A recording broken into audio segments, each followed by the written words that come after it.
I'm talking about having her, having her. I'm talking about having her, having her. I'm talking about her. How you doing today? I'm good. It's me, Mina Pearl, Mina Her. Hey guys, it's Lizzie Her here. Well, today we're going to ask each other some questions about relationships and friendships, and you're on the hot seat, basically. All right, so I will be moderating this. I'm over here on the other side, Mina Her. Are you ready? Let's just do it. Okay, so my first question is, how do people describe you? I couldn't answer that currently because I don't ask that question. Well, if you had to think, like, I know people would say that I'm strong, passionate, opinionated, confident, and sure. So you walk into a room full of people and you don't know anyone. What is the first thing you do? I try to look for something familiar. So maybe like the beverage table, or I'll find a safe corner and I'll look at my phone for a couple seconds, talk to myself and say, all right, it's time. You gotta socialize, you gotta mingle, work the room. And then I find someone who looks friendly and I go in for it. What is your most valuable quality that you bring to each and every You should have asked me how I feel about those things. That wasn't the question. That was not the question. Perspective is a motherfucker. Okay, so what is your most valuable quality that you bring to each and every relationship that you're involved in? I think I'm just one thing. Mm-hmm. Loyalty. I think I'm incredibly loyal to every relationship that I'm in, regardless. Yeah, definitely, without a doubt. But every person would say that she's loyal, for sure. Ask me. I'm just kidding. What is one thing you would change about yourself for the better? Maybe like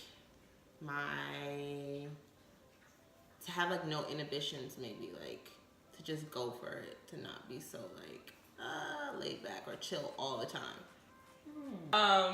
What do you gain from being a part of the podcast? Good. Honestly, it has allowed me to get over a lot of personal fears.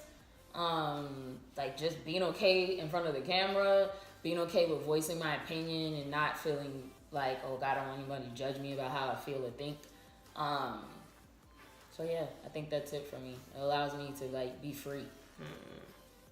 You feel like you don't have any inhibition because you're so chill?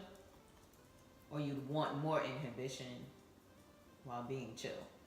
Nah, take this shit away. I don't want it. What's a weird hidden talent that you have?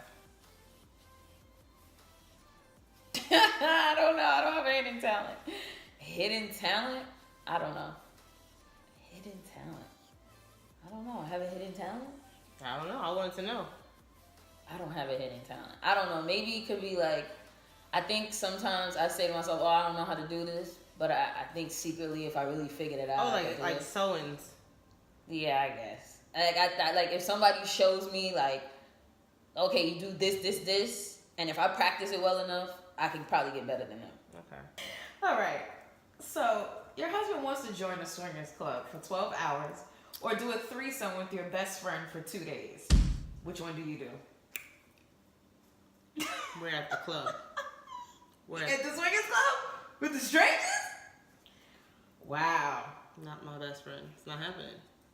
I don't even have nothing to say about that one. I don't know. I think I would have picked... The best friend? Nope. Listen, I've had experiences with friends. I don't play those games. Nah, I feel you. But then it's like the swingers club for 12 hours with a bunch of strangers? They didn't say I have to like participate. Yeah, you gotta participate. He ain't bringing you there to play around.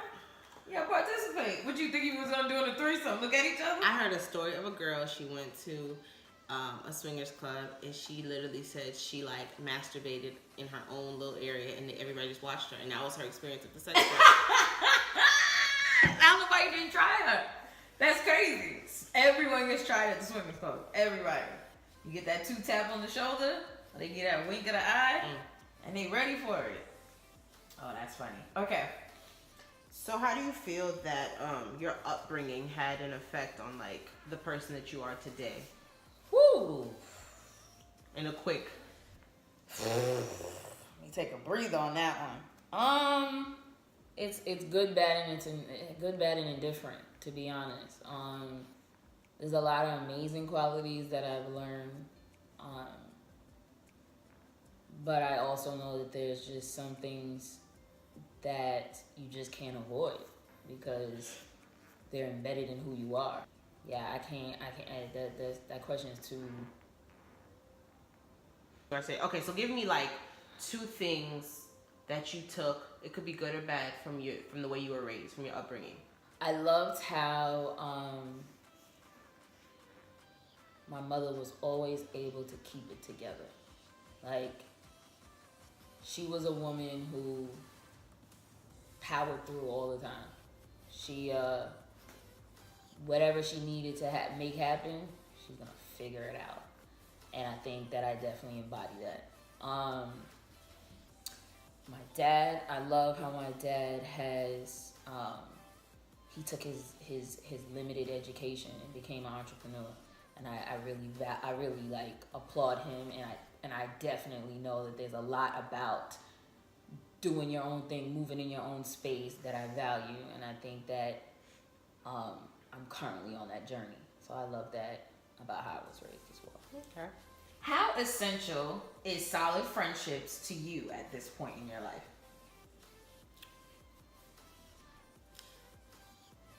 My value on them has changed. I used to value them, and I think in a very immature way, and my idea of friendship was like very weird. But as I've gotten older, like I've realized there are different variations of friendship, and I've learned to appreciate all of them. So I can appreciate friendship now in a more meaningful way. So I guess it is important to me. Good ones. Many people may not know this, but you have like 7 million education degrees, whatever. So, do you regret going to school and getting 7 million degrees? I used to. I used to. And then sometimes I think about I want to go get 7 million more. I feel you. So I don't know. It depends on the day, man. It depends on the day. If I'm really in my creative mode, I'm like, psh, psh. I don't really think about it. But when I think about like the other side of me who like really wants to impact people in a major way, and I think about, man, what could I do as a licensed therapist? So it's a give and take on that one. One thing you obsess over every day that would be paid for or solved forever, what would it be? I don't have 2. Well, give me one. I can't. One would be a problem, one wouldn't. One has to top the other.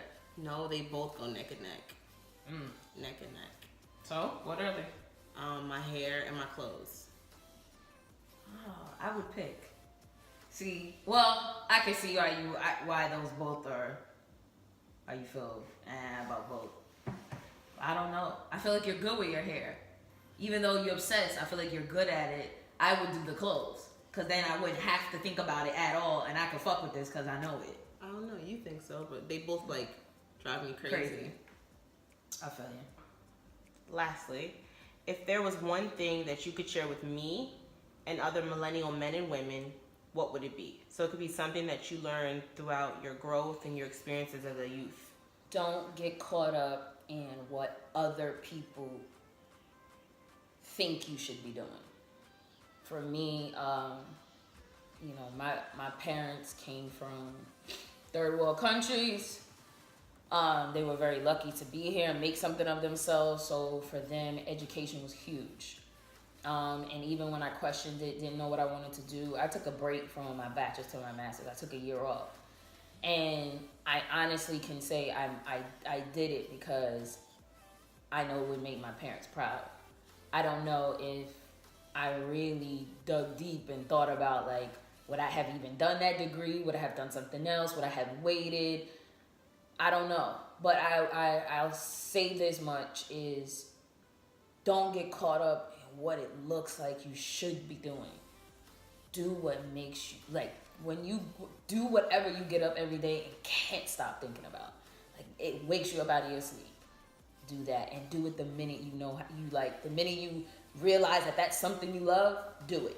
Like, because I feel like in your 20s and your teenage years and your 20s is like when you can keep falling on your face, when you can like do whatever you want to do and no one's gonna say like you shouldn't do that or you shouldn't do this or sure, years of making mistakes and figuring it out. Yeah, because it's like no one's gonna look at you crazy if you working at wherever, I don't know, flipping shrimp, chicken, whatever. But you're over here working on your passion because that's funneling that. Nobody's gonna look at you crazy. Once you start hitting your 30s and your 40s, it's like now you have to have your life in a certain direction. You gotta have certain things set up because time just starts to like speed. And even though I personally don't feel like time is against you, I think that you should take your time to figure out what you really want to do in life because you want to do something that you love.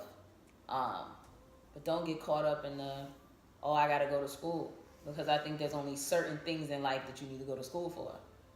And if those involve teaching, education, and medical, then go for it.